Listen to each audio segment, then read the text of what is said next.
Hello guys, मैं आपका भाई दोस्त educator of economics love Kaushik इस वीडियो लेक्चर में नेशनल इनकम वाले चैप्टर की शुरुआत कर रहे हैं। और नेशनल इनकम वाले चैप्टर की शुरुआत में सबसे पहले जीडीपी एंड वेलफेयर का कॉन्सेप्ट पढ़ेंगे। थोड़ी सी थ्योरी आएगी, थोड़े से न्यूमेरिकल्स आएंगे और थोड़ी सी इमेजिनेशन आएगी जिसके थ्रू आप कॉन्सेप्ट को समझ जाओगे। इतनी मौज भार के साथ बिल्कुल ओके रिपोर्ट इस चैप्टर को खत्म कर देंगे और कॉन्सेप्ट के साथ साथ इसके क्वेश्चन आंसर भी करते रहेंगे ताकि प्रैक्टिस जोरों पे हो जाए। एक धाकड़ क्वेश्चन लास्ट में बताऊंगा जो सीबीएसई सैंपल पेपर का क्वेश्चन होगा।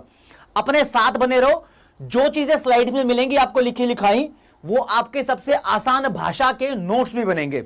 तो गाइस, आपको लग रहा होगा सबसे पहले जीडीपी और वेलफेयर का मतलब अपन यहां पर डिस्कस करने वाले हैं, तो ऐसा बिल्कुल नहीं है। मैं आपको सबसे पहले कुछ छोटी छोटी वो सपोर्टिंग चीजें कराऊंगा जो जीडीपी को समझने में आपको हेल्प करेगी। मतलब जीडीपी तो पहले भी आप लोगों ने पढ़ा होगा, हेल्प करेगी अभी 12th क्लास का कंटेंट समझने में। तो पूरे नंबर लाने हैं, पूरी मेहनत से काम करेंगे। क्रैश कोर्स आपका मौज भार के साथ सुपर डुपर फास्ट स्पीड में चल पड़ा है और आपका प्यार भी बहुत मिल रहा है दोस्तों। तो गाइस, सबसे पहले आपको बताऊंगा एक्सटर्नलिटी। नाम से ही पता लग रहा है कि कुछ एक्सटर्नल चीजें हैं, भूल जाओ इस चीजों को, क्या लिखा है, क्या फोटो छपी है इस पे।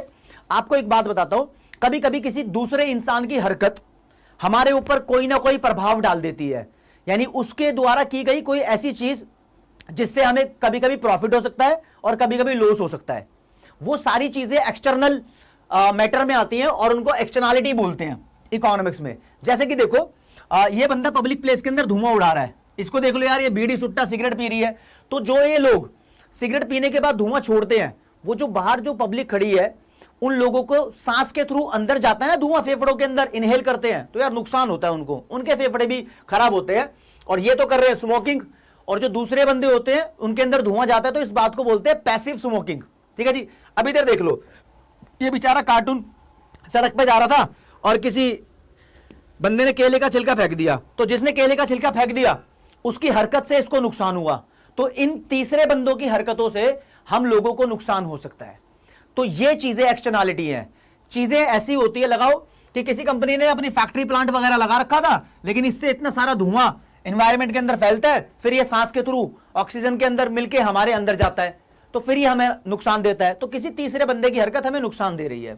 और कभी कभी ऐसा होता है, कुछ लोगों ने अपने बाग ग्रीनरी लगा रखी है, बहुत सारे प्लांट्स लगा रखे हैं, ये भी किसी तीसरे बंदे की हरकत है, लेकिन ये हमें नुकसान नहीं दे रही। ये फ्रेश एयर के रूप में पॉल्यूशन भी कम करा रही है, कार्बन का लेवल कम करा रही है, हमें फायदा दे रही है। तो कभी थर्ड पार्टी की जो भी कोई हरकत है, कोई एक्टिविटी है, उसका हमें नुकसान भी हो सकता है और हमें फायदा भी हो सकता है। उन सभी चीजों को बोलते हैं दोस्तों एक्सटर्नलिटी। लेकिन एक खास बात है एक्सटर्नलिटी की कि अगर तीसरे बंदे की हरकत का मुझ पे कोई नुकसान हुआ तो उसके लिए मैं उसके ऊपर पेनल्टी भी नहीं लगा सकता। लाइक यार, कोई सिगरेट पी रहा है, उसका जो धुआं मेरे अंदर जा रहा है, मैं उसके ऊपर क्या पेनल्टी लगाऊं? वो तो सरकार का अलग मैटर है, मेरे को नुकसान हुआ उसकी पेनल्टी नहीं लगती। अगर किसी थर्ड पर्सन ने प्लांट लगा रखा है, ग्रीनरी फैला रखी है, उसके थ्रू मेरी हेल्थ अच्छी है, हेल्थ स्टेटस अच्छा है, तो वो मुझसे पैसे भी चार्ज नहीं कर सकता, यानी मैं उसको पेमेंट भी नहीं करता, है ना। तो ऐसी चीजों को एक्सटर्नलिटी बोलते हैं। तो डेफिनेशन लिखिए दो, आप दो में से कोई भी एक याद कर लो। पहले लिखिए दोस्तों, it refers to the good और bad impact of an activity without paying the price और पेनल्टी फॉर दैट। यानी कोई भी एक्टिविटी है उसका अच्छा या बुरा प्रभाव एक्सटर्नलिटी होता है, जिसके लिए कोई पेनल्टी भी पे ना की जाए और कोई प्राइस भी पे ना की जाए। पेनल्टी तब लगाते हैं हम जब कोई हमारा बुरा कर रहा हो, और जब कोई हमारा अच्छा कर रहा हो तो उसके लिए हम प्राइस पे करते हैं, ऐसा कुछ नहीं होता। फिर दूसरी डेफिनेशन भी अच्छी है, externalities are those activities that harm और benefit but are neither paid nor purchased. यानी ना तो इसके लिए पेमेंट की जाएगी ना खरीदी जाएगी। They do not have any market. इस बात का ढूंढना है, मतलब सोल्यूशन क्या है। ये क्वेश्चन भी आ जाता है कभी, एक्सटर्नलिटीज की कोई मार्केट होती है, मतलब ये चीजें क्या कहीं खरीदी और बेची जाती हैं? ऐसा नहीं है, ये आपके एनसीईआरटी के अंदर लाइन लिखी हुई थी, इसलिए मुझे बतानी जरूरी थी। ठीक है दोस्तों, तो एक्सटर्नलिटीज दो तरीके की होती है, या तो ये हमें नुकसान देगी, नुकसान देती है तो बोलते हैं कि हमारे लिए इसने कॉस्ट क्रिएट किया है, हार्मफुल है हमारे लिए, जैसे वो सिगरेट का धुआं हो गया। ठीक है, और या तो हमें फायदा देंगी, बेनिफिट देती हैं, फालतू की किसी दूसरे बंदे की एक्टिविटी थी, हमें फायदा दे दिया तो ये हमारे लिए गेनफुल एक्टिविटी हो गई। आप एक बात इमेजिन करके देखो, स्कूल टीचर से या ट्यूशन टीचर से कहीं भी ऑफलाइन क्लासेस के अंदर आप बैठे हो और किसी एक स्टूडेंट ने एक अच्छा सा क्वेश्चन पूछा, टीचर ने जब उस क्वेश्चन का जवाब दिया तो उस जवाब से दूसरे स्टूडेंट्स को भी पूरी नॉलेज हो गई है। तो दोस्तों किसी दूसरे बंदे के द्वारा पूछा गया क्वेश्चन दूसरे स्टूडेंट्स को भी फायदा देता है, समझ रहे हो? तो जो वो फायदा है वो पॉजिटिव यानी गेन की फॉर्म में सबके पास जाएगा। तो जब ये फायदे गेन की फॉर्म में सबके पास जाते हैं तो उसको बोलते हैं पॉजिटिव एक्सटर्नैलिटी। पॉजिटिव एक्सटर्नैलिटी ये टाइप ऑफ एक्सटर्नैलिटी है, ठीक है जी। और किसी दूसरी फैक्ट्री के द्वारा फैलाया गया धुआं पोल्यूशन की फॉर्म में हमें नुकसान देता है, तो उसको बोलते हैं कि वो हमारे लिए नुकसानदायक है, और ये नेगेटिव एक्सटर्नैलिटी है। ये नेगेटिव का निशान लगाया मैंने, ठीक है ना, शॉर्ट में लिखा है, अभी फुल फॉर्म भी आएगी, पूरी डेफिनेशन के साथ आएगी। ओके दोस्तों, तो जो नेगेटिव एक्सटर्नैलिटी है वो ऐसा भी हो सकता है, आप आसपास देख सकते हो कि ट्रैफिक जाम में कभी कभी फंस जाते हैं, तो स्कूल के लिए ट्यूशन के लिए या फिर रिश्तेदारों के पास जाने के लिए हम लोग लेट हो सकते हैं, कभी कभी फंक्शन में जाते हैं तो लेट हो सकते हैं। तो जो ये लेट हो रहे हैं ना, ये भी तो हमें नुकसान दे रहा है, यानी हमारा टाइम फ्री फंड का खा रहा है यार, बिल्कुल। तो ये नेगेटिव एक्सटर्नैलिटी है। तो कुल मिला के दो तरीके की एक्सटर्नैलिटी, नेगेटिव और पॉजिटिव, यहां पर दिए जी आपके पास। सबसे पहले एग्जांपल डिस्कस करेंगे पॉजिटिव एक्सटर्नैलिटी क्या होती है। तो ये किसी थर्ड पार्टी की वो एक्टिविटी है जिसने हमें फायदा दिया, हमें फायदा दिया और हमने उसके पैसे नहीं दिए, समझे? तो डेफिनेशन क्या लिखी है? It refers to the good impact या फिर benefit of an activity without paying the price. बहुत इजी है, एग्जांपल आपको पता होने चाहिए, लाइक ग्रीनरी जैसे कि ब्यूटीफुल गार्डन, नॉलेज, वैक्सीनेशन। अच्छा, नॉलेज वैक्सीनेशन डिस्कस करते हैं। कोरोना कोविड की वैक्सीनेशन दूसरों को लगी है, तो दूसरों को लगी है और हमें लगी है, बात मान लो, आप अपना छोड़ के किसी और का एग्जांपल लो, दूसरों को लगी है, तो दूसरों को लगी है तो वो इन्फेक्शन स्प्रेड नहीं होगा, फैलेगा नहीं, तो मुझ तक आने के चांस थोड़े कम हो जाएंगे, खुद तक एज्यूम करके देखो। तो ये एक तरीके से बेनिफिट ही दिया हुआ है, थर्ड पार्टी ने वैक्सीनेशन लगाई है, उसका फायदा मुझे भी हो रहा है कि चांस कम हो गए हैं। तो एक और नॉलेज, यार नॉलेज की एक मस्त बात आपको बताऊं कि जब हम एजुकेशन और नॉलेज गेन कर रहे होते हैं ना, तो अपने करियर को अच्छा बनाने के लिए कर रहे होते हैं, लेकिन इसका एक फायदा ये हो जाता है कि अच्छी नॉलेज और एजुकेशन होने की वजह से अच्छी लड़की से शादी हो जाती है या अच्छे लड़के से शादी हो जाती है, मतलब लड़की हो तो लड़के से शादी होगी, लड़का हो तो लड़की से शादी होगी। तो ये एक्सटर्नल बेनिफिट है पॉजिटिव एक्सटर्नैलिटी के रूप में। देखा, शादी करने का भी इकोनॉमिक्स से लिंक बिठा दिया। तो ऐसी इमेजिनेशन के साथ पढ़ते रहेंगे, कॉन्सेप्ट अपना इजी बनाएंगे दोस्तों। और अभी आपको बताया था students asking good questions in the class, तो अलग दूसरे स्टूडेंट्स को भी इस बात का फायदा होता है। अब एक और इसका पार्ट है, इसका इंपैक्ट क्या होता है वेलफेयर पे। वेलफेयर का मतलब दोस्तों हमारी खुशियां, जो हमारे पास फायदे हो रहे हैं उन चीजों की बात कर रहे हैं, तो ये फायदे ही हैं। पॉजिटिव एक्सटर्नैलिटी हमारी खुशियों को बढ़ाएंगी, तो लिखते हैं positive externality raises the welfare of the country या raises the welfare of the people in the economy. एक ही बात है। तो 3 पॉइंट करने हैं पॉजिटिव एक्सटर्नैलिटी के ऊपर, डेफिनेशन, एग्जांपल, वेलफेयर पे इसका क्या फर्क पड़ेगा। इधर देख लो, कोविड-19 की वैक्सीनेशन का इस्तेमाल किया हुआ है। और नेल्सन मंडेला जी साउथ अफ्रीका से बोलते हैं कि अफ्रीका के गांधी जी माने जाते हैं। ये एक बात कहते थे, education is the most powerful weapon we can use to change the world. Right, बहुत इंपॉर्टेंट है। इस बात के अंदर तह तक तो नहीं जाएंगे क्योंकि इकोनॉमिक्स पढ़ रहे हैं, बाकी ये लाइन आपको समझ में आ गई हो तो एक तरीके से हमारी एजुकेशन दूसरों को फायदा भी देती है, और कभी कभी दूसरे ज्यादा एजुकेटेड होते हैं तो वो हमारा भी स्टैंडर्ड ऑफ लिविंग या फिर रहने सहने का तरीका इंप्रूव करते हैं। तो पॉजिटिव एक्सटर्नैलिटी के फॉर्म में हमें इन चीजों का फायदा गाइस। इससे रिलेटेड क्वेश्चन एग्जाम में आया हुआ है बहुत बार, व्हाट आर पॉजिटिव एक्सटर्नैलिटीज, एक डेफिनेशन देनी है बस, गिव एग्जांपल्स, फिर यहां 1 से 2 एग्जांपल देने हैं, और how does it affect welfare, फिर ये वेलफेयर को बढ़ाता है या कम करता है। 3 हिस्से हो गए इस क्वेश्चन के, और ये क्वेश्चन 3 नंबर में ही आ सकता है। ये पहली टाइप ऑफ एक्सटर्नैलिटी समझाइए गाइस। अब आएंगे नेगेटिव एक्सटर्नैलिटी पे, जो कि नुकसान पहुंचाती है बाहर के बंदे की एक्टिविटी। अभी तुम पढ़ाई कर रहे हो, तुम्हारा पेपर चल रहा है और गली में मोहल्ले में चल गया लाउड स्पीकर, डीजे चल रहा है, तो जो फालतू का साउंड आ रहा है तुम्हारे घर के अंदर तुम्हें डिस्टर्ब कर रहा है, ठीक है ना। तो कभी कभी कान खराब हो सकते हैं या तुम्हारे पेपर की प्रिपरेशन खराब हो सकती है। गाड़ियों में कई बार जाम में इतना फंस जाते हैं, तो traffic jam is also negative externality. तो ये दूसरों के द्वारा की गई वो हरकत है जिसका हमें नुकसान हो रहा है, लेकिन हम उसके ऊपर पेनल्टी नहीं लगा सकते। तो डेफिनेशन आसान बन गई, it refers to the bad impact या फिर harm of an activity without paying a penalty. Example guys, pollution, traffic jam, loud music, drinking and driving, Salman Khan, sorry मतलब कोई भी ड्रिंक एंड ड्राइव कर सकता है, वो उड़ा दे किसी दूसरे बंदे को, फुटपाथ पे बंदे को, ठीक है ना। तो जिसको उड़ा दिया, बेचारे ने तो कुछ नहीं किया था ना, जिन्हें शराब पी के गाड़ी चलाई है, उसकी एक्टिविटी का उसके ऊपर नेगेटिव इंपैक्ट पड़ा था, ठीक है। कभी कभी पिक्चर देख रहे होते हो चुपचाप से, और थिएटर के अंदर की बात कर रहा हूं, और किसी दूसरे बंदे का फोन बज जाता है तो मूड खराब हो जाता है, ठीक है, तो नेगेटिव एक्सटर्नैलिटी है। इंपैक्ट ऑन वेलफेयर क्या होने वाला है इसका, तो गाइस ये वेलफेयर को रिड्यूस करती है।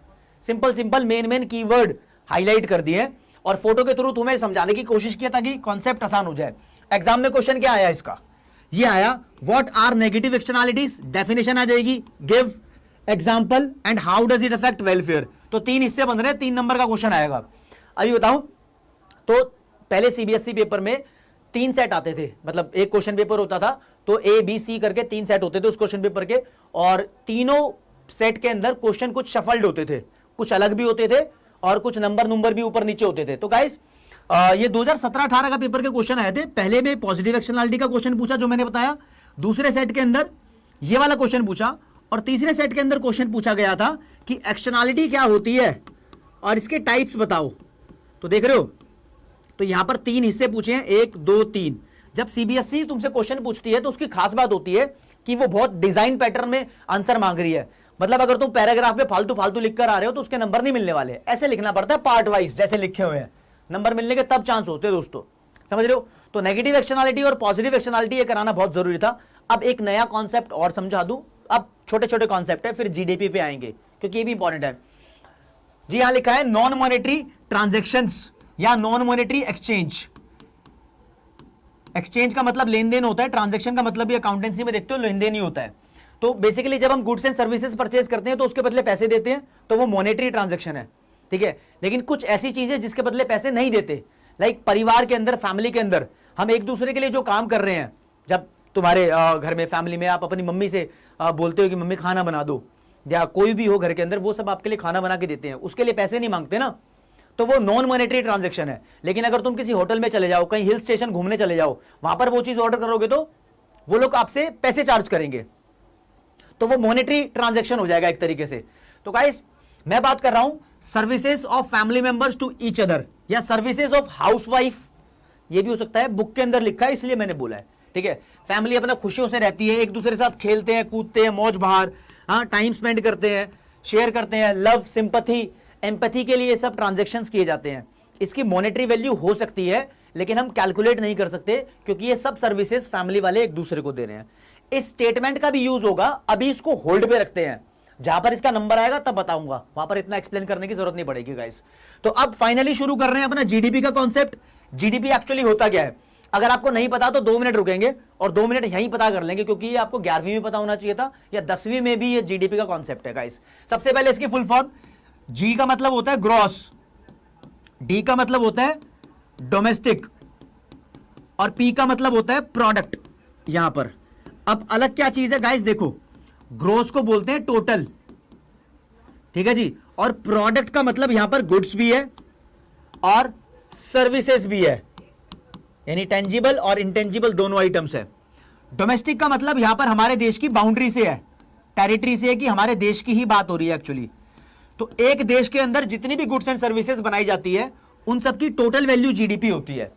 कुल मिला के ये सोच लो, एक देश के अंदर एग्जांपल के तौर पे 2 ही चीज बनाई गई है, एक गुड एक्स और एक गुड वाई। गुड एक्स 50 रुपए की बनाई गई है और गुड वाई 60 रुपए की बनाई गई है, तो इस देश के अंदर टोटल 110 रुपए का सामान बनाया गया है, तो ये इस देश का जीडीपी है दोस्तों, ठीक है। वैसे 2 गुड्स तो बनाई नहीं जाती, सच्चाई में तो there are millions of goods which are produced within the domestic boundary of India, ठीक है, and on various countries it happens. तो जितना भी एक कंट्री ने सामान बनाया है उसकी वैल्यू को, और ये वैल्यू मॉनेटरी है, पैसों में वैल्यू लगाई गई है, तो उसको जीडीपी बोलते हैं दोस्तों। आसान भाषा के अंदर आपके सामने डेफिनेशन दिखा देता हूं। GDP refers to the money value of all goods and services produced within the domestic boundary of a country during a period of time. तो गाइस यहां लिखा है डोमेस्टिक बाउंड्री, आप बाउंड्री की जगह वर्ड यूज कर सकते हो टेरिटरी, लिखा होता है बहुत सारी बुक्स में, एक ही बात है। कंट्री की जगह वर्ड यूज कर सकते हो इकोनॉमी, इकोनॉमी में ऐसे लिखता हूं, आप पूरा लिखना, शॉर्ट में लिखना अलाउड नहीं है। और during a period of time की जगह आप लिख सकते हो ड्यूरिंग एन अकाउंटिंग ईयर, या during a fiscal year, fiscal, या ड्यूरिंग अ फाइनेंशियल ईयर, आप कुछ भी ऐसा लिख सकते हो, कोई दिक्कत नहीं है, ठीक है जी। जीडीपी से रिलेटेड लेकिन एक फैक्ट है जो ऑल ओवर द वर्ल्ड माना जाता है, कहते हैं कि जीडीपी जितना देश का ज्यादा होगा उतना देश के अंदर खुशियां ज्यादा होगी, यानी वेलफेयर ज्यादा होगा। वेलफेयर का मतलब यहां पर माना गया है जितनी ज्यादा गुड्स एंड सर्विसेज देश में बनाई जाएगी उतनी ज्यादा availability of goods and services देश में ज्यादा होंगी। और ये पर कैपिटा अवेलेबिलिटी यानी पर पर्सन। कोई पूछे वेलफेयर का मतलब होता है क्या होता है, तो कैपिटा का मतलब गाइस यहां पर पर्सन है, हेड है, पर हेड या पर पर्सन। तो पर person availability of facilities, goods and services मतलब फैसिलिटीज, ठीक है। एसी है, मोबाइल फोन है, टीवी है, कार है, व्हीट है, राइस है, ये सब गुड्स तो है। सर्विसेज का अगर एग्जांपल दूं तो banking, insurance, transportation, teaching, CA, lawyer, ये सब सर्विसेज हैं। तो जिस देश में ज्यादा जीडीपी होगा उसमें ये सारी सर्विसेज ज्यादा होंगी, तो ज्यादा लोगों के साथ फैसिलिटीज अवेलेबल होंगी। तो कहते हैं जीडीपी जितना ज्यादा है मतलब उतना प्रोडक्शन ज्यादा कर रखा है। तो एक बात की जाती है जीडीपी ज्यादा है तो वेलफेयर ज्यादा है, ये दोनों एक साथ चलते हैं। तो गाइस क्या ये बात ठीक है? ये बात ठीक है, लेकिन ये बात 100% ठीक नहीं है, क्योंकि हमारे जीडीपी की है कुछ लिमिटेशंस, यानी डीमेरिट्स हैं, कुछ नुकसान है जीडीपी के। ये बोलता है कि देखो ये 5 चीजें मैं इंक्लूड नहीं कर पाता, यानी ये 5 चीजें अच्छे तरीके से ट्रीट नहीं कर पाता, यानी कुछ चीजें प्लस माइनस किसी भी तरीके से एक करके डिस्कस करते हैं। इसलिए जीडीपी 100% यानी 100 एक एडिक्वेट तरीके से ये नहीं बोलता कि मैं एक कंट्री के वेलफेयर का अच्छा इंडिकेटर हूं। देखिए गाइस, सबसे पहले बताया है एक्सटर्नलिटीज। जीडीपी बोलता है मैं एक देश के वेलफेयर का अच्छा इंडिकेटर इसलिए नहीं हूं क्योंकि एक्सटर्नलिटी को इंक्लूड नहीं कर पाता। अब एक्सटर्नलिटी भी तो हमारे वेलफेयर को या तो कम करती है या ज्यादा करती है। एक्सटर्नलिटी नेगेटिव हुई तो हमारा वेलफेयर घटा देंगी, पॉजिटिव हुई तो हमारा वेलफेयर बढ़ा देंगी। तो गाइस जीडीपी भी अगर इसी तरीके से कम या ज्यादा होता एक्सटर्नलिटी की वजह से तो वो भी अच्छा इंडिकेटर होता, लेकिन जीडीपी इसको इंक्लूड नहीं कर पाता। GDP fails to include externality, ठीक है ना। तो ये जीडीपी की लिमिटेशन हो गई। अगली, जीडीपी नॉन मॉनेटरी ट्रांजैक्शंस को, यानी जो सर्विसेज फैमिली मेंबर एक दूसरे को प्रोवाइड करते हैं उसकी वैल्यू को भी इंक्लूड नहीं कर पाता। कैसे इंक्लूड करेगा? वैसे उसकी तो वैल्यू भी काउंट नहीं हो सकती यार, तो इसलिए काउंट नहीं हो सकती तो सही तरीके से नहीं दिखा रहा। आप एक एग्जांपल समझो, जैसे आपकी बॉडी का टेम्परेचर बढ़ता है तो आपको फीवर भी ज्यादा होता है, ठीक है ना, बुखार ज्यादा होता है। तो ये सब इंडिकेट करने वाला आपके पास थर्मोमीटर है, ठीक है। तो मैं बोल सकता हूं थर्मोमीटर फीवर का इंडिकेटर है, यानी थर्मोमीटर फीवर को मेजर कर सकता है। तो ऐसे ही बोला जाता है जीडीपी वेलफेयर को मेजर कर सकता है। तो क्या ये जीडीपी सही तरीके से वेलफेयर को मेजर करता है? तो हम बोलेंगे पूरी बात बोलनी है, हां या ना नहीं बोलना। बोलना है जीडीपी वेलफेयर को मेजर तो करता है बट एडिक्वेटली मेजर नहीं करता because of these limitations. Next है जी कॉम्पोजिशन ऑफ जीडीपी।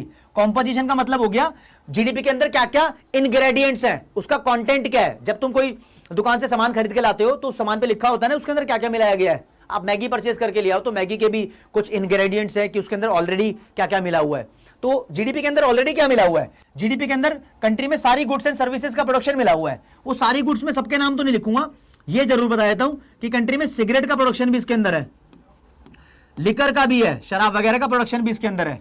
इसके अंदर प्रोडक्शन गाइस गन्स का भी है, बॉम्ब का भी है, टैंकर्स का भी है, हर चीज का प्रोडक्शन बढ़ता है ना। ये भी हो सकता है कि हमारा जीडीपी सिर्फ इस वजह से बढ़ा हो कि सिगरेट शराब जैसी चीजों का प्रोडक्शन बढ़ गया हो, तो वो देश के लिए अच्छी बात नहीं है। तो हम बोलते हैं जीडीपी में rise because of rise in the production of those things which negatively contributes to the welfare. ये हमारे वेलफेयर को घटाती हैं, सिगरेट शराब हेल्थ पोजीशन खराब करती है। तो जीडीपी की लिमिटेशंस में आप ये लिख सकते हो कॉम्पोजिशन ऑफ जीडीपी। अगला है जी ब्लैक मनी। ब्लैक मनी वो पैसा होता है जिसकी रिपोर्ट सरकार को नहीं है। ये इलीगल एक्टिविटी होती है बेसिकली, चाहे तुम काम अच्छा कर रहे हो, हम कोई ऐसा काम कर रहे हैं जिसके लिए हम इनकम टैक्स का ब्यौरा सरकार तक नहीं पहुंचाते, मतलब अपने इनकम पे टैक्स नहीं देते सरकार को, चाहे टैक्सेबल है या नहीं है, डिटेल तो सरकार को पहुंचानी होती है आईटीआर के थ्रू, इनकम टैक्स रिटर्न भरता है सीए। तो अगर हम ऐसी इंफॉर्मेशन सरकार तक नहीं पहुंचाते हैं तो सरकार बोलती है वो ब्लैक मनी है, चाहे तुमने नॉर्मल कोई दुकान भी खरीद रखी हो। तो ब्लैक मनी के अंदर वैसे इलीगल धंधे, सट्टा भी आता है, गैम्बलिंग भी आता है, स्मगलिंग भी आता है। तो ये जिसके पास है उसका तो वेलफेयर बढ़ रहा है, जिसके पास नहीं है उसका वेलफेयर कम हो रहा है। और जीडीपी हमारा इसको इंक्लूड ही नहीं कर सकता क्योंकि इसका तो किसी को पता ही नहीं है ना। तो इसलिए जीडीपी वेलफेयर का एडिक्वेट इंडिकेटर नहीं है। तो गाइस लास्ट में आता है इनइक्वालिटी। अमीरी और गरीबी के बीच में जो गैप है उसका जो दुख है, उस दुख को जीडीपी इंक्लूड नहीं करता, ठीक है। यानी जो मुकेश अंबानी और मुझ में जो फर्क है वो भी तो एक दुख है, इनइक्वालिटी है। ये एग्जांपल के तौर पे बता रहा हूं, वैसे मैं अपनी जगह बिल्कुल ठीक हूं, ठीक है। तो इसको इंक्लूड नहीं कर पा रहा, यानी इनकम इनक्वालिटी की बात यहां पर कर रहे हैं बेसिकली। तो guys these are the limitations of GDP. आप यहां पर 4 पॉइंट अच्छे से याद कर लेना, 1 2 3 4, ब्लैक वानी वाला लास्ट में, यहां से क्वेश्चन आने के पूरे पूरे चांस होते हैं। तो गाइस ये थी जीडीपी की लिमिटेशंस। इससे रिलेटेड क्वेश्चन कैसा आ सकता है, explain the limitations of the GDP concept, और नीचे के 2 अभी पढ़वा नहीं रहा, आंसर आपको लिखना है ये पूरा एक एक टॉपिक आपको एक्सप्लेन करके दे दिया है। इसको पॉज कर लो, अपनी कॉपी में नोट कर लो, या फिर इसका स्क्रीनशॉट ले लो दोस्तों। अब मैं सीधी बात करूंगा कि जीडीपी की कैलकुलेशन कैसे करते हैं। नॉर्मल लेवल पे आ जाओ। देखो जी, मान लो एक देश के अंदर सिर्फ एक कमोडिटी का प्रोडक्शन होता है और 50 किलो उसकी क्वांटिटी बनाई जाती है। वीट का प्रोडक्शन होता है और 50 किलो गेहूं बनाए गए हैं और कुछ बनता ही नहीं उस देश में, और गेहूं का प्राइस है 2 रुपए का 1 किलो। तो मैं आपसे पूछता हूं इस देश में कितने रुपए का सामान बनाया गया? तो आप कहोगे इन दोनों को मल्टीप्लाई कर दो, 50 गुणा 2, 100 रुपए का सामान बनाया गया। तो दोस्तों ये 100 रुपए जो है वो जीडीपी है, और जो 50 रुपए है ये क्वांटिटी है, 2 रुपए है प्राइस है। तो बोल सकते हैं प्राइस को क्वांटिटी से मल्टीप्लाई कर दो, आपको मिल जाएगा जीडीपी। और जो ये प्राइस है ना, इसको एक्चुअली मैक्रो इकोनॉमिक्स में प्राइस लेवल बोलते हैं, और पूरा नाम अगर आप जानना चाहते हो तो it is general price level. इस बात को ध्यान रखना है, यानी अपना कॉन्सेप्ट भी क्लियर करना है, एग्जाम में मार्क्स कैसे आएंगे वो भी ध्यान रखना है, और साथ के साथ क्वेश्चंस की प्रैक्टिस भी होनी चाहिए। वो कैसे, एक अच्छी इलैबोरेशन के साथ देखते हैं। ये आपके पेपर से रिलेटेड है, न्यूमेरिकल पॉइंट ऑफ व्यू से। एक एग्जांपल लेकर चल रहा हूं। मान लो मैंने यहां पर लिखा एक ईयर 2010 और यहां लिखा 2020, 2 ईयर के बारे में लिखा, और यहां लिख दिया दोनों ईयर के अंदर प्राइस लेवल कितना था। प्राइस लेवल दोस्तों मान लो यहां पर 10 था और यहां पर 2020 के अंदर प्राइस बढ़ के 20 हो गया। इधर लिख रहा हूं क्वांटिटी ऑफ आउटपुट, आउटपुट को क्यों लिख देता हूं सिर्फ, पहले भी प्रोडक्शन 100 किलो था, अब भी प्रोडक्शन 100 किलो है। तो जीडीपी देखते हैं कितना है, जीडीपी होता है प्राइस इंटू क्वांटिटी। तो यहां प्राइस है, ये क्वांटिटी है। पेन का कलर जरा चेंज कर लेते हैं, हाँ जी। प्राइस इंटू क्वांटिटी को मल्टीप्लाई कर दो तो 10 इंटू 100 हो गया 1000, ये जीडीपी 1000। फिर दोबारा देखो 2020 के अंदर जीडीपी कितना है, 20 इंटू 100, तो गाइस ये हो गया तुम्हारा 2000। ये जीडीपी है, समझे? तो इस जीडीपी में देखो एक कंक्लूजन आप निकाल सकते हो इसको देखकर, यार ये जीडीपी की वैल्यू तो बढ़ गई है 1000 से 2000, लेकिन क्या सच में कंट्री में प्रोडक्शन बढ़ा है? कंट्री में प्रोडक्शन नहीं बढ़ा, उतना का उतना ही है। ये जीडीपी की वैल्यू प्राइस की वजह से बढ़ी है, क्योंकि प्राइस डबल हो गया था। देश में फैसिलिटीज ज्यादा नहीं हुई हैं, प्रोडक्शन तो उतना का उतना ही है। तो इस तरीके से हमने बोला ये जीडीपी को कैलकुलेट करने का एक तरीका था। एक तरीका और है जीडीपी को कैलकुलेट करने का, वो क्या है, दूसरे वाला, वो ज्यादा इंपॉर्टेंट हो जाता। तो जीडीपी दोबारा कैलकुलेट करते हैं, कहते हैं प्राइस की वजह से गलत पिक्चर आई है जीडीपी की, तो प्राइस को हम चेंज नहीं करेंगे, जो पुराना प्राइस है उसको पुराना ही रहने दो, पुराने प्राइस से मल्टीप्लाई करो। तो प्राइस इंटू क्वांटिटी 1000 आया जीडीपी, अब क्वांटिटी यही है, प्राइस पुराने वाले रहने देंगे, तो 10 इंटू 100 अगेन 1000 आया। तो गाइस ये जीडीपी बदला नहीं, ये कहता है कि मैं कांस्टेंट हूं 2010 और 2020 में, मतलब कि कोई ग्रोथ नहीं हुई है, कोई वेलफेयर नहीं बढ़ा है, उतना ही वेलफेयर है। एक और ईयर ले लो, मान लो 2022 की बात कर रहे हैं, एग्जांपल ही चल रहा है, और मानो कि प्राइस यहां पर हो गया गाइस 15 और आउटपुट वही है 100 ही है। तो देखो मल्टीप्लाई करके यहां पर जीडीपी 1500 आ गया पुराना तरीके से, नई तरीके से प्राइस वही वाला लेंगे, आउटपुट करंट वाला रहेगा, तो 100 इंटू 10 अगेन 1000 है। तो देखो ये तो प्राइस की वजह से भी बदले जा रहा है। तो दोस्तों ये जो जीडीपी को कैलकुलेट करने का तरीका है, तो इस वाले जीडीपी को बोला जाता है नॉमिनल जीडीपी, और ये वाला जो तरीका है जीडीपी को कैलकुलेट करने का, इसको बोला जाता है रियल जीडीपी। तो 2 फॉर्म हो गई हमारे पास जीडीपी की, एक रियल जीडीपी और एक नॉमिनल जीडीपी। दोनों ही तरीके अपने आप में इंपॉर्टेंट है, लेकिन ये बोलते हैं रियल जीडीपी किसी भी देश के वेलफेयर की अच्छी पिक्चर शो करता है, क्योंकि देखो ये बेचारे आउटपुट से सीधा रिलेटेड है, जो आउटपुट की क्वांटिटी है ये चेंज नहीं हो रही, तो ये चेंज नहीं हो रही। अगर मान लो इसको चेंज कर दिया गया 100 से, मानो कि ये 200 हो गया, तो अब देख लो प्राइस तो यही रहेगा, यानी प्राइस बदलेंगे नहीं, 10 इंटू 200 ये 2000 आ गया, और यहां मानो प्राइस 20 हो गया वापस, ईयर कोई और है, तो इन दोनों को मल्टीप्लाई कर लो, ये 4000 हो गया। यानी प्राइस भी ये जो बढ़ रहा है, ये प्राइस और क्वांटिटी दोनों की वजह से बढ़ रहा है। ये जो जीडीपी बदल रहा है ये सिर्फ क्वांटिटी की वजह से बदल रहा है, यही इसमें खास बात है। तो नॉमिनल जीडीपी से बेटर है रियल जीडीपी। अगर इनके फॉर्मूले की बात करें तो नॉमिनल जीडीपी तो क्या कह रहा है कि जो प्राइस है उसको क्वांटिटी से मल्टीप्लाई कर दो, नॉमिनल जीडीपी की वैल्यू आ जाएगी। जो प्राइस है उसको क्वांटिटी से मल्टीप्लाई किया, वैल्यू आ गई। प्राइस है यानी करंट ईयर का प्राइस और करंट ईयर की क्वांटिटी से मल्टीप्लाई कर बैठो, नॉमिनल जीडीपी की वैल्यू आ रही है। रियल जीडीपी कह रहा है कि प्राइस तो एक ही रहेगा जिससे हम कंपैरिजन करते हैं, और इस वाले प्राइस को दोस्तों इकोनॉमिक्स में बोल रहे हैं base year price, base year price level. Price PL लिख दिया, प्राइस लेवल ऐसे है। इसको रेफरेंस ईयर प्राइस लेवल भी बोलते हैं वैसे।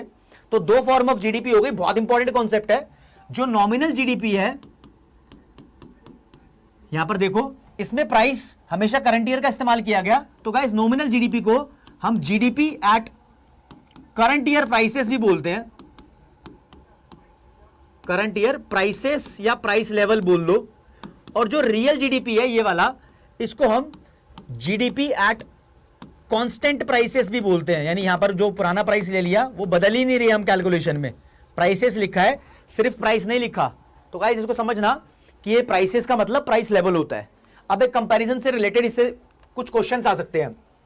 तो क्वेश्चन की कैलकुलेशन में हम देखेंगे कि पहले इन दोनों में से बढ़िया इंडिकेटर कौन है। तो यहां लिखा है guys, real GDP is better index of growth and welfare of an economy, क्योंकि यह बदलता है सिर्फ due to change in the physical quantity of output, इसी वजह से। और रियल जीडीपी बेस्ट है क्योंकि वो प्राइस की वजह से नहीं बदल रहा, आउटपुट की वजह से बदल रहा है। नॉमिनल जीडीपी बेस्ट नहीं है क्योंकि वो प्राइस और आउटपुट दोनों की वजह से बदल रहा है। ज्यादा फालतू एक्सप्लेनेशन देने की जरूरत ना है, इतने से काम चल जाएगा। तुम्हारे सामने लिखा है कि विच वन इज बेस्ट, तो real is best. Real is best और बेटर कुछ भी लिख सकते हो यहां पर, कोई दिक्कत नहीं है। तो दोस्तों रियल जीडीपी और नॉमिनल जीडीपी के बीच का डिफरेंस करेंगे। डिफरेंस इंपॉर्टेंट है, आपके सामने लिखा हुआ है, ये लो जी एक एक चीज। सबसे पहले इसकी डेफिनेशन आएगी। डेफिनेशन बहुत आसान भाषा में बनाई हुई है। It refers to the GDP calculated at base year price level और it refers to the GDP calculated at current year price level. ये नॉमिनल जीडीपी हो गया, वो रियल जीडीपी है। फिर इसका दूसरा नाम, दो डिफरेंस हो गए। तीसरे डिफरेंस में फॉर्मूला लिख दिया रियल जीडीपी का, क्वांटिटी इनटू प्राइस होता है ना। कौन सा प्राइस होता है? Base year price level. इसका भी क्वांटिटी इनटू प्राइस होता है ना, तो कौन सा प्राइस है? Current year price level. बस फॉर्मूला वैसे चल रहा है। अब बता देंगे रियल जीडीपी बेटर और मोर रिलायबल इंडेक्स है वेलफेयर का, और ये कंपैरेटिवली इतना अच्छा नहीं है। इंडेक्स का मतलब दोस्तों होता है इंडिकेटर, जैसे बाइक स्कूटी कार में इंडिकेटर होते हैं ना जो बताते हैं हम इधर उधर मुड़ने वाले हैं, ऐसे ये जीडीपी इंडिकेट करता है कि ग्रोथ कैसी होने वाली है। इससे रिलेटेड क्वेश्चंस एग्जाम में आए हुए हैं और इजी क्वेश्चन है। क्या लिखा है? Discuss any two differences between GDP at constant prices and GDP at current prices. तो ये रियल जीडीपी है और वो नॉमिनल जीडीपी है। ठीक है जी। एक और क्वेश्चन आया, अभी आपको एक फॉर्म और बताता हूं। वैसे रियल नॉमिनल बहुत सारे हैं। रियल जीडीपी की जगह अगर रियल जीएनपी और नॉमिनल जीएनपी, जीएनपी का मतलब ग्रोस नेशनल प्रोडक्ट, आगे इसकी एक्सप्लेनेशन आएगी, इन दोनों में डिफरेंस आता तो सेम सेम लिखेंगे बिल्कुल, बस जहां जहां जीडीपी लिखा है वहां जीएनपी लिख देना। अगर रियल इनकम और नॉमिनल इनकम में डिफरेंस आता तो भी बिल्कुल डिट्टो सेम लिखते गाइस, बिल्कुल सेम डेफिनेशन बनती है। कोई पूछ ले रियल इनकम क्या होती है, तो it refers to the income, यानी जीडीपी की जगह नाम चेंज करना है, calculated at base year price level, और nominal income refers to the income calculated at current year price level. तो एक फॉर्मूला भी हो गया आसान तरीके से डेफिनेशन क्रिएट करने का। और डिफरेंस आ गया, differentiate between national income at constant price, मतलब ये रियल नेशनल इनकम की बात हो रही है कांस्टेंट प्राइस वाली, and national income at current price मतलब नॉमिनल नेशनल इनकम की बात हो रही है। तो रियल और नॉमिनल कुछ भी हो सकता है, डिफरेंस ऐसे ही बनेंगे जैसे लिखे हैं। आप इसका स्क्रीनशॉट ले लो दोस्तों, ठीक है जी। तो आपके लिए बिल्कुल हर तरीके के क्वेश्चन लेकर आएंगे। अब बारी आएगी दोस्तों कुछ न्यूमेरिकल्स क्वेश्चन में आने की, तो उससे पहले एक जीडीपी डिफ्लेटर का कॉन्सेप्ट होता है, उसके ऊपर बेस्ड होते हैं न्यूमेरिकल्स। पानी भी पीना चाहिए यार, पानी बहुत इंपॉर्टेंट है। तो जीडीपी डिफ्लेटर आपके सामने लॉन्च किया जा रहा है। ये अपने आप में एक अलग कॉन्सेप्ट है। ये न्यूमेरिकल वैल्यू के लिए बेसिकली ज्यादा जाना जाता है।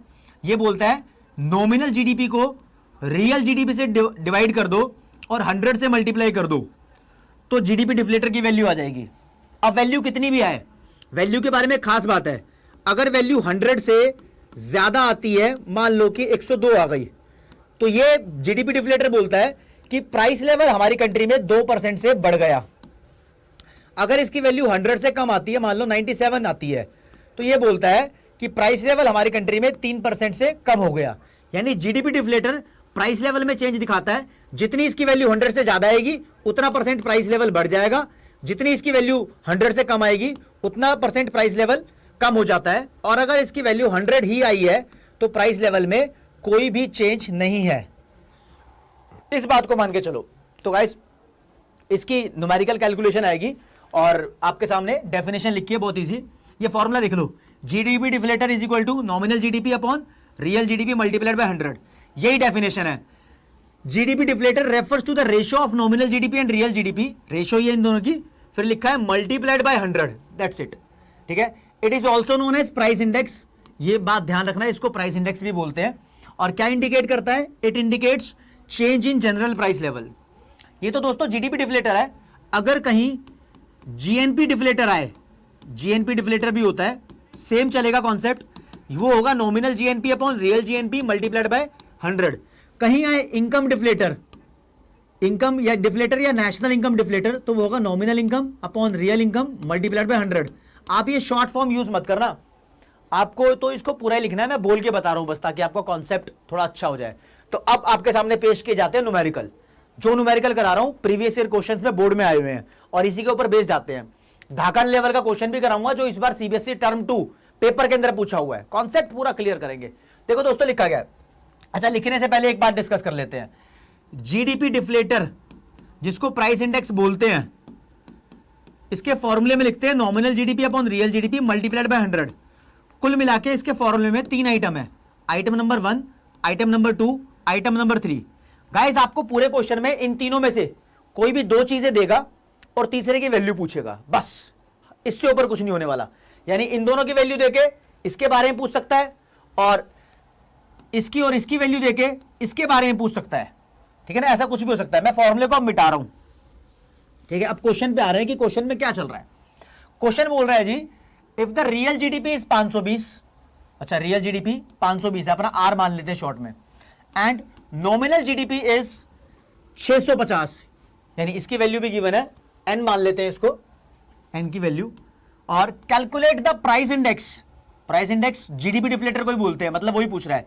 Base is equal to 100। इस बेस वाली लाइन को इग्नोर करना, आपको लिखी होगी, क्वेश्चन में परेशान करेगी। बेस में तो 100 यानी 100 ही आता है, मतलब नो चेंज होता है, इसी को छोड़ दो आप। तो गाइस अपना आंसर शुरू करना है गिवन के साथ कि रियल की वैल्यू कितनी दी है आपको, 520 रियल जीडीपी, नॉमिनल जीडीपी की वैल्यू कितनी दी हुई है, 650। इतना लिख के अपना फॉर्मूला लगाएंगे। We know that GDP deflator या फिर प्राइस इंडेक्स की बात हो रही है, तो price index is equal to, अब मैं शॉर्ट में काम करूंगा, nominal GDP upon real GDP multiplied by 100। तो देखो नॉमिनल जीडीपी की वैल्यू 650 थी, रियल जीडीपी की वैल्यू 520 है, मल्टीप्लाइड बाय 100। आसान तरीके से इसको काटने लग जाएंगे। कैसे काटेंगे?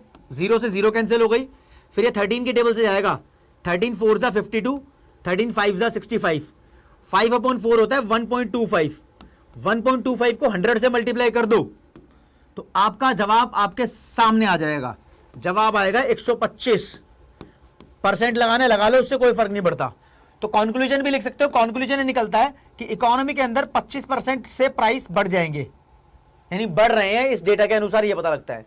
तो गाइस ये प्राइस इंडेक्स कैलकुलेट करने का क्वेश्चन अभी सीबीएसई सैंपल पेपर में भी आ रखा है। एक और क्वेश्चन ट्राई करते हैं, जरा प्रैक्टिस में एक चीज और लगाते हैं। इसमें क्या बोल रहा है, real GDP is 200, price index with base, base वाले को तो भूल जाओ ना, इज 150।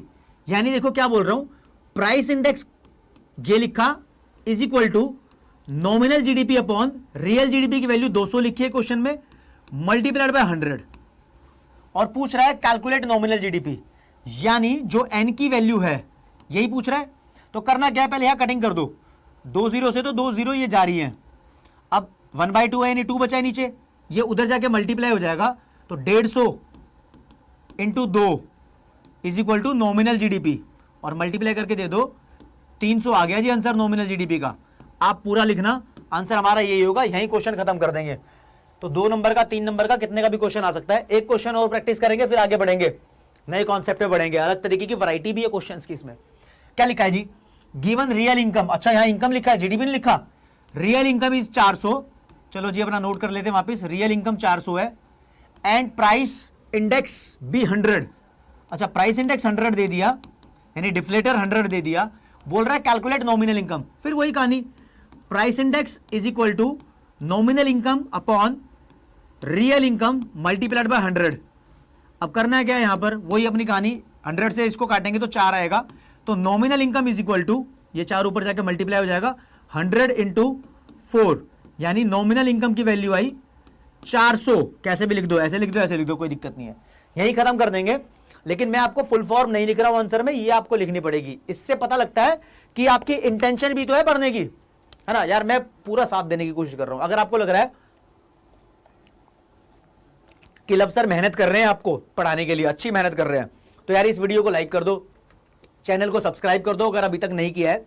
अभी तक अगर आपने बेल आइकन प्रेस नहीं किया है ना, तो वो प्रेस कर दो ताकि इंपॉर्टेंट नोटिफिकेशंस आपको मिलती रहे।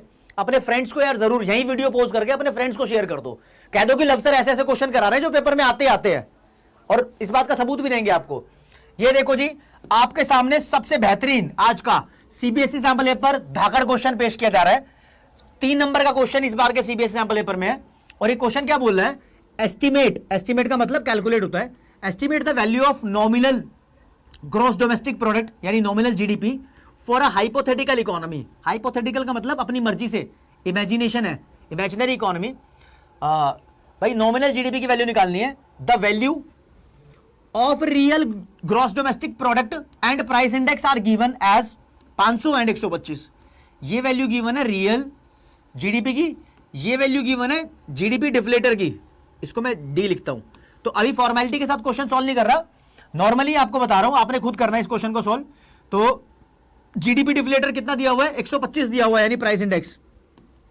इसके फॉर्मूला होता है nominal GDP upon real GDP multiplied by 100 दोस्तों, सिंपल यही बन गया। तो 20 से 20 कट कर देनी है, 5 उधर जाके मल्टीप्लाई हो जाएगा, तो नॉमिनल जीडीपी की वैल्यू आ जाएगी 125 गुणा 5। तो आप ऐसे करके लिख देना 625। अब क्या है कि इसकी वैल्यू करोड़ में गिवन है, रुपीस करोड़, तो ये भी लिख के आना आपको, नहीं तो इसके नंबर कट जाएंगे। सीबीएसई का क्वेश्चन है भाई, बड़ी सतर्कता के साथ बताना पड़ता है, समझे। तो गाइस इस तरीके के क्वेश्चन पेपर में आए हुए हैं। ये तो थे एवरेज लेवल क्वेश्चन, कुछ हाई लेवल क्वेश्चन भी है, वो भी डिस्कस करने बाकी हैं।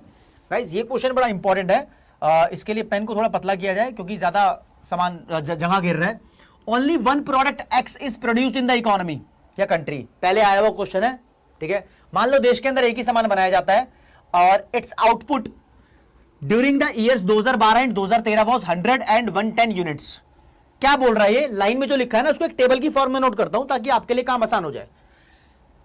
देखो जी क्या लिखा है, ईयर लिखे हैं, ईयर मेंशन की है, 2012 और 2013 की बात कर रहा है, ठीक है जी। और उनके आउटपुट की वैल्यू गिवन है, आउटपुट का मतलब क्वांटिटी मान लो, क्वांटिटी की वैल्यू गिवन है।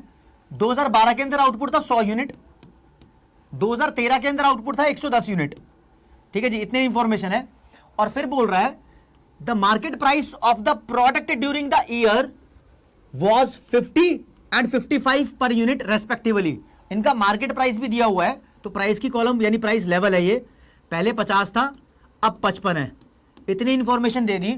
आगे बोल रहा है जी calculate the percentage change in real GDP and nominal GDP in the year 2013 and 2012 as the base year. तो बोल रहा है कि इनकी वैल्यू को कैलकुलेट करो, पहले रियल जीडीपी और नॉमिनल जीडीपी, फिर उसमें परसेंटेज चेंज बताना। जो वर्ड है ना यहां पर जो भूल जाओगे तुम, वो गाइस परसेंटेज चेंज है, इसको डिस्कस करते हैं पहले, लेकिन पहले देख लेते हैं रियल जीडीपी और नॉमिनल जीडीपी कैसे आने वाला है। इधर लिखूंगा एन जीडीपी मतलब नॉमिनल जीडीपी। अभी कैलकुलेट करना सिखाया था आपको कि वो प्राइस इंटू क्वांटिटी होता है, तो इन दोनों को मल्टीप्लाई कर दो, इधर क्वांटिटी इधर प्राइस है, 100 इंटू 50 5000, फिर 110 इंटू 55 6050, आप कैलकुलेशन कर लेना, ठीक है जी। और इधर लिखेंगे हम अपना रियल जीडीपी, आर लिख दिया है। रियल जीडीपी बोलता है जब भी मुझे कैलकुलेट करोगे तो प्राइस चेंज नहीं होगा, ओल्ड वाले ईयर का ही प्राइस ले लेना। तो प्राइस ये रहा, क्वांटिटी ये रही, दोनों को मल्टीप्लाई करो तो 5000 ही आएगा। फिर क्वांटिटी 110 है, प्राइस 55 है, तो रियल जीडीपी बोल रहा है प्राइस तो पुराने वाला ही रहेगा, 50 इंटू 110 करो तो ये 5500 हो गया दोस्तों।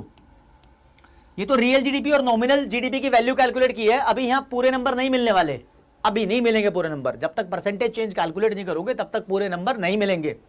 ठीक है जी, तो पहले इनका ही चेंज कैलकुलेट कर लो, परसेंटेज चेंज की तो बाद की बात है। तो नॉमिनल जीडीपी में गैप कितना है, पहले 5000 था अब 6050, तो 1050 का बदलाव आया है, यानी इन 2 सालों के अंदर 1050 नॉमिनल जीडीपी कहता है कि वैल्यू बदल गई है। रियल जीडीपी कहता है 5000 से 5500 हो गया हूं मैं, यानी 500 का गैप है दोनों का डिफरेंस। लेकिन ये चेंज है ना, ये भी नहीं पूछा क्वेश्चन में, क्वेश्चन में पूछा परसेंटेज चेंज। तो गाइस देखो परसेंटेज चेंज, ये निशान है चेंज का, delta, change in real GDP लिख रहा हूं। पहले कैसे निकालते हैं इसको, पहले रियल जीडीपी में जो बदलाव आया है 500, ये ऊपर लिखो न्यूमरेटर में, अपॉन में लिखो ओल्ड वाले जीडीपी की वैल्यू 5000, फिर मल्टीप्लाई कर दो 100 से। आप इसको कैंसिल आउट करोगे तो आपके पास आंसर आएगा 10%। ठीक है जी, तो ये percentage change in real GDP था। अब पेन चेंज करके देखेंगे, परसेंटेज चेंज इन नॉमिनल जीडीपी, ये भी ऐसे निकलेगा, पहले चेंज लिखेंगे नॉमिनल जीडीपी में कितना बदलाव आया 1050, अपॉन पुराने वाली वैल्यू जो थी इसकी 5000 थी, मल्टीप्लाइड बाय 100। आप इसको कैलकुलेट करोगे तो गाइस आंसर आएगा 21%। अब फुल मार्क्स मिलेंगे। Percentage change in real GDP हमारा 10% है, परसेंटेज चेंज इन नॉमिनल जीडीपी हमारा 21% है। तो ये हमारा आंसर आया है। ये मैंने आपको तरीका बताया कि क्वेश्चन का आंसर कैसे सॉल्व करते हैं, आपको अपनी कॉपी के अंदर नोट करके देखना है, इसको प्रैक्टिस करना है, बहुत इंपॉर्टेंट है। ये क्वेश्चन था थोड़ा हटके, एक क्वेश्चन और कराऊंगा, वो थोड़ा और बोल्ड क्वेश्चन है, फिर उसके बाद इस क्लास को खत्म करूंगा और आपको बताऊंगा कि अगली वीडियो लेक्चर में क्या कराने वाला हूं। ठीक है जी, बोर्ड के क्वेश्चन थे, बोर्ड के क्वेश्चन साथ के साथ करते जा रहे हैं। लफ्सर पानी भी साथ के साथ पीते जा रहे हैं ना। तो देखो दोस्तों, एक इंपॉर्टेंट बात अगर मैं आपको यहां पर बताना चाहूं तो आपसे जीएनपी डिफ्लेटर या इनकम डिफ्लेटर के बारे में भी क्वेश्चन पूछता है, तो फॉर्मूला वही ट्रेंडिंग में सेम चलेगा। ठीक है जी, तो ये क्वेश्चन पूछा गया। क्वेश्चन क्या बोल रहा है, यूज द फॉलोइंग टेबल या फॉलोइंग इंफॉर्मेशन, ये इंफॉर्मेशन है। इंफॉर्मेशन में एक तरफ लिखा है ईयर 2014, 2015, 2016, 3 साल की इंफॉर्मेशन गिवन है और तीनों ईयर्स का नॉमिनल जीडीपी गिवन है 6.5, 8.4 और 9। फिर तीनों सालों का जीडीपी, यानी तीनों वर्षों का, सालों का नहीं वर्षों का, जीडीपी डिफ्लेटर गिवन है, ये तीनों वैल्यू गिवन है। ठीक है, इसमें जो मिसिंग लग रहा है ना, मिसिंग क्वेश्चन पढ़ने से पहले बताता हूं। ऐसा नॉमिनल जीडीपी गिवन है, जीडीपी डिफ्लेटर है, तो रियल जीडीपी यहां गिवन नहीं है, मतलब उससे रिलेटेड क्वेश्चन पूछ रहा होगा अगर आइडिया लगाए तो। देखते हैं क्या बोल रहा है। पूछा है for which year real GDP and nominal GDP same and why. अच्छा, कौन से ईयर में दोनों रियल जीडीपी और नॉमिनल जीडीपी सेम है और ऐसा क्यों है। गाइस इसके लिए क्या करना है, इसके लिए तो रियल जीडीपी की वैल्यू को कैलकुलेट करना पड़ेगा, जो कि है नहीं यहां पर। ठीक है जी, फिर क्या बोल रहा है सेकंड पार्ट में, calculate real GDP for the given years. अरे भाई तू नहीं भी बोलता तो इस वाले क्वेश्चन के लिए तो जीडीपी की वैल्यू कैलकुलेट करनी थी रियल वाले की। Is there any year for which real GDP falls, यानी सारी कहानी रियल जीडीपी के ऊपर डाल रहा है। रियल जीडीपी पहले कैलकुलेट कर लेते हैं, फिर इन क्वेश्चन का जवाब दिया जाएगा दोस्तों। ठीक है ना, पहले देखो आप कैसे कैलकुलेट कर सकते हो। आप यहां पर रियल जीडीपी की एक अलग से कॉलम बना सकते हो। ठीक है जी, रियल जीडीपी का पहले देखो क्या होगा, GDP deflator is equal to nominal GDP upon real GDP multiplied by 100, ये फॉर्मूला होता है ना। तो रियल जीडीपी को अकेला कर दो, इसको ऊपर ले जाओ, real GDP is equal to, ये डिफ्लेटर की वैल्यू नीचे ले आना, nominal GDP upon deflator multiplied by 100, ये फॉर्मूला कर लो और रियल जीडीपी की बार बार वैल्यू कैलकुलेट कर लो। सबसे पहले यहां पर वैल्यू क्या आएगी, 2014 में रियल जीडीपी की वैल्यू क्या आएगी, तो देखते हैं। 2014 में नॉमिनल जीडीपी की वैल्यू कितनी है 6.5 और जीडीपी डिफ्लेटर की वैल्यू कितनी है 100, और ये 100 था ही, मल्टीप्लाई कर दो गाइस, आंसर अपना 6.5 ही आ जाएगा। तो ये रियल जीडीपी की वैल्यू तो आ गई 6.5। ठीक है, आगे दो वैल्यूज और निकालनी है। मैं स्क्रीन के सामने से हट रहा हूं दोस्तों, एक बार आप लोग इसको कैलकुलेट करने का ट्राई करो, वीडियो देखते देखते आपकी प्रैक्टिस का तब पता लगेगा मुझे। पोज कर लो पहले, फिर ट्राई करो, क्योंकि मैं तो शुरू हो ही जाता हूं, मैं इतना देर नहीं रुकूंगा।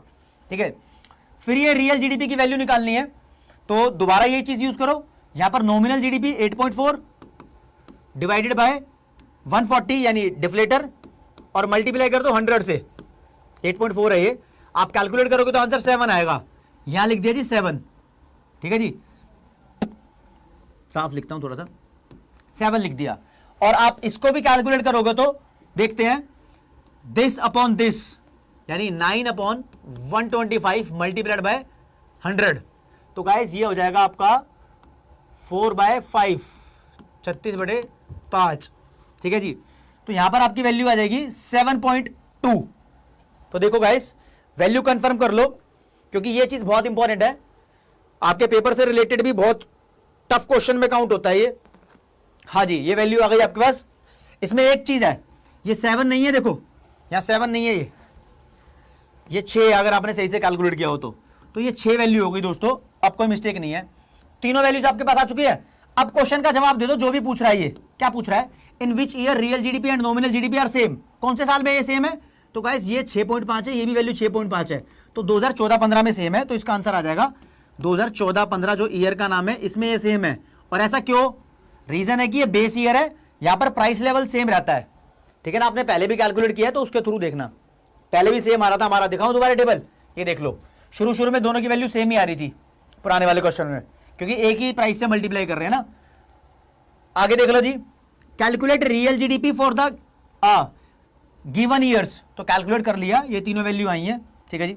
Is there any year for which real GDP falls, क्या कोई ऐसा वर्ष है जिसमें रियल जीडीपी कम हो जाता है। तो हाँ देखो, पहले 6.5 था, फिर 6 हो गया, फिर 7.2 हो गया, यहां तो बढ़ गया, इधर कम हो गया था। तो कौन सा ईयर है, 2015-16, तो यहां लिख देंगे ये 2015-16 की बात हो रही है। आपकी बुक के एक्सरसाइज में भी दोस्तों ये क्वेश्चन गिवन होगा, ठीक है। ये क्वेश्चन बड़ा इंपॉर्टेंट है। इसके साथ मैंने खत्म कर दिया रियल जीडीपी, नॉमिनल जीडीपी और जीडीपी डिफ्लेटर के कॉन्सेप्ट। इसमें एक्सटर्नलिटी जो कराई है वो भी अपने आप में बहुत इंपॉर्टेंट है। तो गाइस, अब इस वीडियो लेक्चर को खत्म करते हुए ये बताऊंगा आपको कि नेक्स्ट क्लास में मैं आपको क्या कराने वाला हूं, ठीक है। नेशनल इनकम का चैप्टर शुरू कर रखा है, तो नेक्स्ट वीडियो इनकम मेथड के ऊपर होगी। इनकम मेथड में न्यूमेरिकल्स की प्रैक्टिस भी करा दूंगा, इंपॉर्टेंट कॉन्सेप्ट भी करा दूंगा। यार मेरे साथ बने रहोगे तो पूरा पेपर आपका आसान हो जाएगा। आपको लगेगा कि लव सर ने सारी कहानी इकट्ठे तौर पर खींच दी, हम पहले नहीं पढ़े थे अब पढ़ने लगे हैं, तो अच्छे कॉन्सेप्ट्स क्लियर हो रहे हैं। बस वीडियो को शेयर करते हुए चलो, चैनल को लाइक करते हुए चलो, सब्सक्राइब करते हुए चलो, कमेंट सेक्शन में अपनी समस्याएं बताते हुए चलो, साथ देते रहो, हम भी साथ में रहेंगे, एनकरेजमेंट आती है यार। तो इस वीडियो लेक्चर में दोस्तों इतना ही। थैंक यू सो मच, नमस्कार।